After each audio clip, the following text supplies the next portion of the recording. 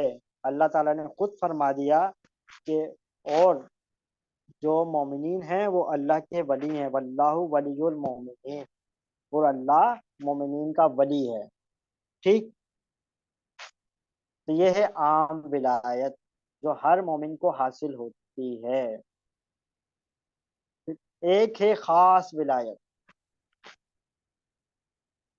ایک ہے خاص ولایت، اور جو ہم عام طور پہ لفظ میں استعمال کرتے ہیں نا، فلاں اللہ کا ولی ہے، وہ اللہ کے ولی تھے، تو اس سے عام طور پہ جو مراد ہوتی ہے وہ خاص ولایت ہی ہے۔ اہل اللہ نے بھی جو ڈسکس کری ہے، بیان کرا ہے، وہ ان کا موضوع وہ خاص ولایت ہی ہوتا ہے۔